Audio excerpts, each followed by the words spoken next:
America पढ़ाई के लिए जाने का सपना तो लाखों भारतीय स्टूडेंट्स देखते हैं, लेकिन अब यह सपना और मुश्किल हो सकता है। ट्रंप सरकार ने एक नया नियम प्रस्तावित किया है जो इंटरनेशनल स्टूडेंट्स की अमेरिका में रहने की लिमिट तय करने वाला है। पहले क्या होता था कि स्टूडेंट्स ड्यूरेशन ऑफ स्टेटस के तहत जितनी देर पढ़ाई चलती उतनी देर रह सकते थे, लेकिन अब ये फ्रीडम खत्म हो सकती है।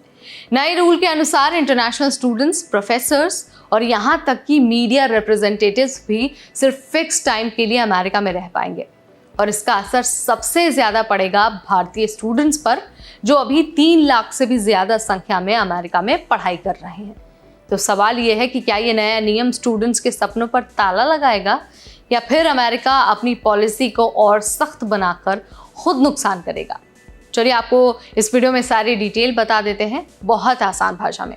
तो भाई सबसे पहले समझ लेते हैं कि अब तक का सिस्टम चलता कैसे था। तो भाई पहले के सिस्टम के अनुसार अगर आप F1 वीज़ा पर हैं यानी कि स्टूडेंट वीज़ा पर हैं, या फिर J1 वीज़ा यानी कि एक्सचेंज विजिटर वीज़ा पर हैं, उस पर अमेरिका जाते हैं तो आपको ड्यूरेशन ऑफ स्टेटस मिलता है। मतलब जब तक आपकी पढ़ाई या फिर आपका प्रोग्राम चल रहा है और आप रूल्स को फॉलो कर रहे हैं, तब तक आप कानूनी तौर पर अमेरिका में रह सकते हैं, यानी कोई फिक्स टाइम लिमिट नहीं थी। लेकिन अब ट्रंप सरकार कह रही है कि भाई इस सिस्टम का तो दुरुपयोग हो रहा है। कई लोग फॉरएवर स्टूडेंट बन जाते हैं, यानी कि सालों साल सिर्फ एडमिशन लेकर अमेरिका में टिके रहते हैं। अब देखिए जो नया रूल प्रपोज किया गया उसमें कई सारे बदलाव होंगे। सबसे पहला बदलाव होगा F1 और J1 वीज़ा होल्डर्स को अब मैक्सिमम 4 साल की लिमिट मिलने वाली है। उसके बाद अगर रुकना है तो USCIS से एक्सटेंशन के लिए अप्लाई करना पड़ेगा।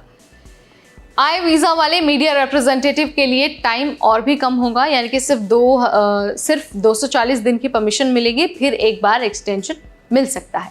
यानी अब हर कोई एक तयशुदा टाइम फ्रेम में रहेगा, और अगर आपको उससे ज़्यादा रहना है तो हर बार इमिग्रेशन ऑफिस से आपको क्लियरेंस लेना ही पड़ेगा। अब देखिए इसका सबसे बड़ा असर और जो सबसे पहला असर है वो इंटरनेशनल स्टूडेंट्स पर पड़ेगा। सोचिए कोई रिसर्च प्रोजेक्ट 5 साल चलाता है, कोई PhD 6 साल ले लेती है। अब बीच बीच में एक्सटेंशन के लिए अप्लाई करना पड़ेगा, और जब हम सब जानते हैं कि भाई USCIS की फाइलिंग कितनी स्लो है और कितनी झंझट वाली है, तो ऐसे में ज़्यादा डॉक्यूमेंटेशन प्रोवाइड करना, ज़्यादा रिजेक्शन का जो रिस्क है वो अपने दिल में रखना बहुत मुश्किल होने वाला है। और सबसे बड़ी दिक्कत की बात यह है कि पढ़ाई के बीच में आपको टेंशन रहेगी, भाई मुझे एक्सटेंशन करवाना है। अगर हम एक कंट्री स्पेसिफिक की बात करते हैं तो देखिए भारत से जो स्टूडेंट्स अमेरिका पढ़ने जाते हैं, जिनकी संख्या अभी 3.5 लाख के करीब है अमेरिका में, उनके लिए ये बहुत चैलेंजिंग होगा। पहले ही जो वीज़ा इंटरव्यू की लिस्ट है, वेटिंग लिस्ट है, वो काफ़ी लंबी है। अब ऊपर से ही ये एक्सटेंशन का चक्कर अब और ज़्यादा इसे दुखद बनाने वाला है। अब देखिए एक्सपर्ट्स के अनुसार ये जो नया रूल है वो इंटरनेशनल स्टूडेंट्स को डराएगा, और इससे अमेरिका की इकॉनमी और जो ग्लोबल कंपटीशन है उसको नुकसान होगा। क्यों? क्योंकि स्टूडेंट्स तो पढ़ाई कहीं और भी कर सकते हैं। वो कनाडा को चुन सकते हैं, ऑस्ट्रेलिया को चुन सकते हैं, या फिर वो UK को चुन सकते हैं।